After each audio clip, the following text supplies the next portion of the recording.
There are moments in history when governments reveal more with a single quiet message than with years of speeches. Moments when the tone suddenly shifts, when reassurance disappears and something colder replaces it.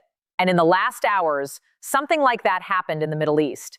Not through a press conference or a televised address, but through a message that appeared on millions of phones at the same time. Imagine waking up to a government alert that does not say, "Remain calm," or "The situation is under control." Instead, between the lines, it suggests something far more unsettling, that the system meant to protect you may no longer work the way it once did. That message reached roughly 7 million people. 7 million citizens suddenly realizing that the defensive shield they trusted for years might not be as reliable as they believed. In military terms, the logic is simple. Any defense network has two elements: its eyes and its fists. The eyes are radar systems that detect incoming threats early. The fists are the interceptors that destroy them. Remove the eyes and the system becomes blind. Remove the fists and it becomes powerless. Remove both and what remains is not a shield, but a countdown. For years, Israel's early warning systems could detect launches minutes in advance, giving civilians time to reach shelters and defenses time to activate. Now that window may be shrinking dramatically. In some cases, instead of minutes, the warning time could be measured in seconds, 60 seconds, 90 seconds, sometimes even less. And anyone who has ever tried to react to an emergency knows that 90 seconds is barely enough to understand what is happening. But this revelation arrived at the same moment another shift was unfolding in the region. A country that had spent decades avoiding direct confrontation suddenly crossed a line. Bahrain, a small Gulf state better known for finance and diplomacy, appeared to move from indirect support into something much closer to open involvement. For years, it hosted the headquarters of the U.S. Fifth Fleet and allowed military cooperation while remaining technically outside the conflict. That layer of distance has now begun to disappear. Reports suggest missiles and drones were launched from Bahraini territory toward Iranian targets. If accurate, this marks a significant change in the regional map of the conflict. And the response came quickly. Within hours, strikes reportedly reached multiple countries across the region: Iraq, Qatar, Saudi Arabia, Israel, and the United Arab Emirates. When military planners see simultaneous pressure across several locations, they recognize something important: coordination. Coordinated strikes do not appear overnight. Targets must be selected, weapons positioned, and command chains prepared in advance.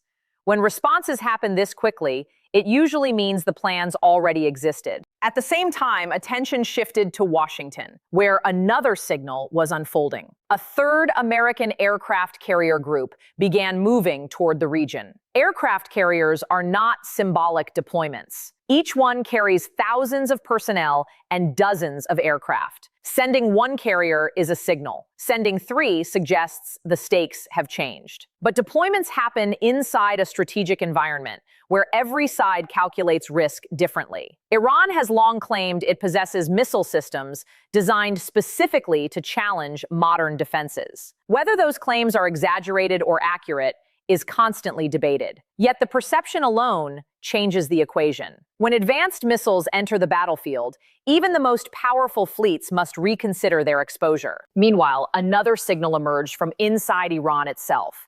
The country indicated it may select a new supreme leader in the near future. Leadership transitions during conflict can signal instability, but they can also signal continuity.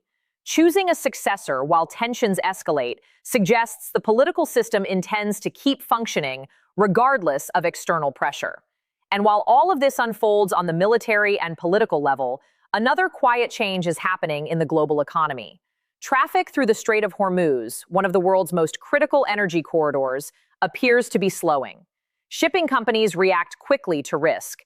When the probability of attack increases even slightly, insurance costs surge, routes change, and cargo is delayed. The consequences travel far beyond the Middle East. Energy prices react. Shipping costs rise. Countries thousands of kilometers away begin feeling the ripple effects. Japan, South Korea, Australia, and much of Europe depend heavily on energy flows passing through this corridor. When that corridor becomes uncertain, the shock spreads through markets, industries, and household budgets. And this raises a deeper question that analysts are quietly beginning to ask. If military pressure has not produced rapid collapse and economic pressure has existed for decades, what exactly does victory look like in this conflict? Some believe diplomacy must eventually reshape the entire regional security structure. Others argue that reducing the military footprint in the region could lower the incentive for escalation.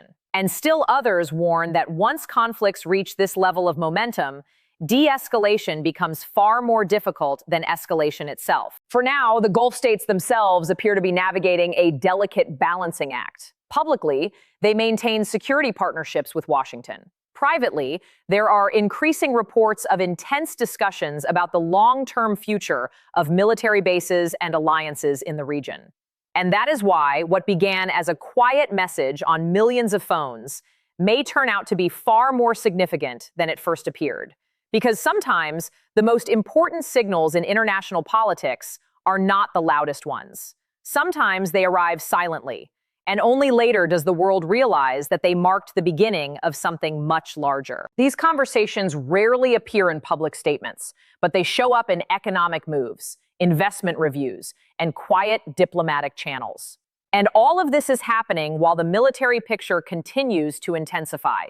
3 American carrier groups in the region, additional European deployments, regional armies on alert, emergency protocols activated in several cities. At the same time, millions of civilians are receiving alerts on their phones, telling them to stay indoors, avoid windows, and prepare for possible strikes. History sometimes moves slowly, but sometimes it accelerates so fast that even experts struggle to keep up. And if you want to keep understanding how these events unfold step by step, this is a good moment to subscribe to the channel and leave a like.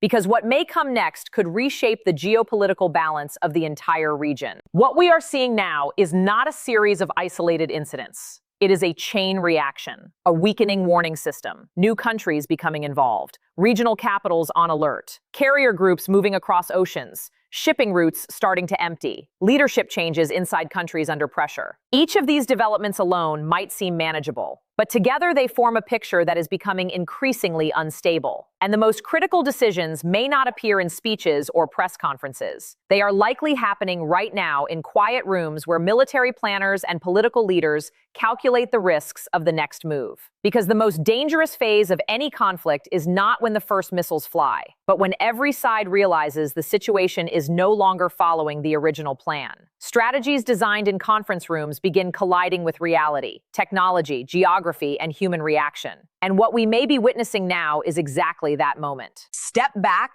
and the bigger picture becomes clear. What began as a limited confrontation is quietly transforming into a regional chessboard where multiple states, alliances, and economic systems are now interconnected. Every strike triggers reactions from several actors at once, and that is when conflicts become extremely difficult to control. Iran's strategy for decades has been built around layered deterrence.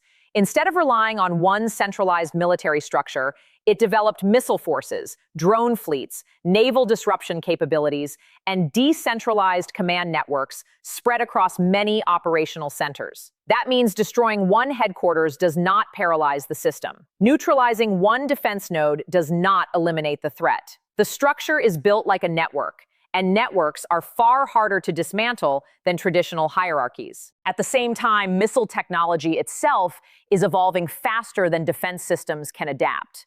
Air defense relies on predicting the trajectory of incoming weapons, but maneuvering re-entry vehicles, variable flight paths, and hypersonic glide profiles reduce the time available for interception. A defense system that once had 15 minutes to react can coordinate radar tracking, interceptor launches, and civil alerts. But a system with less than 2 minutes becomes a race against physics. While the military pressure grows, the economic consequences are beginning to appear quietly underneath.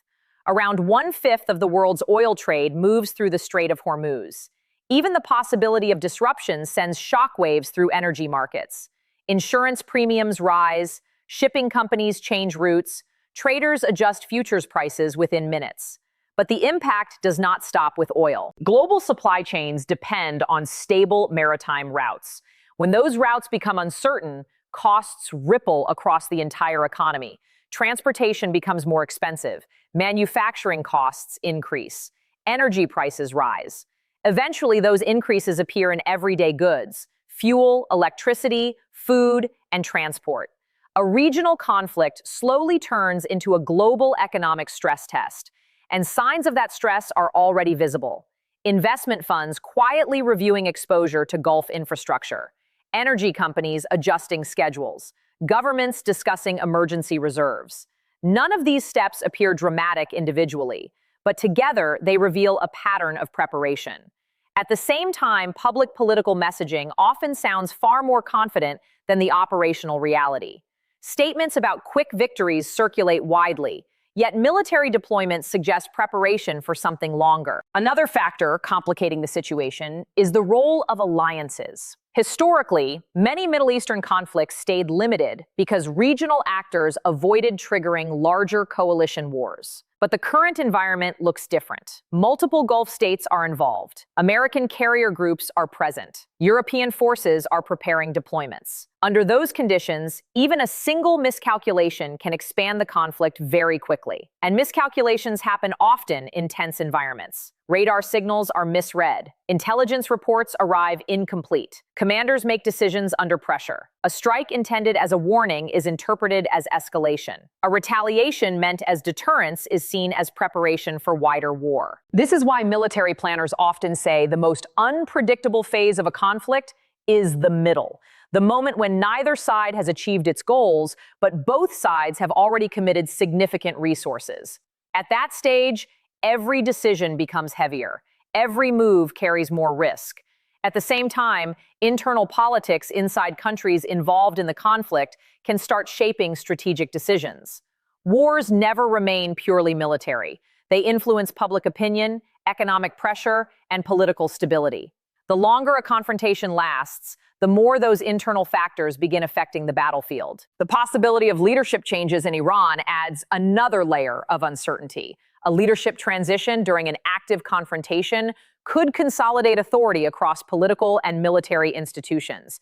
That might open the door to negotiations if stability becomes the priority.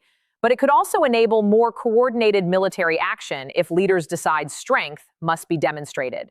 Both outcomes remain possible. These are the questions being debated behind closed doors by military planners and political leaders. And if you have been following this entire analysis so far, I want to hear your perspective as well. Do you think this conflict is approaching a turning point? Or are we still only at the beginning of something much larger? Write your thoughts in the comments, and don't forget to subscribe and leave a like if you want to keep following deep breakdowns like this.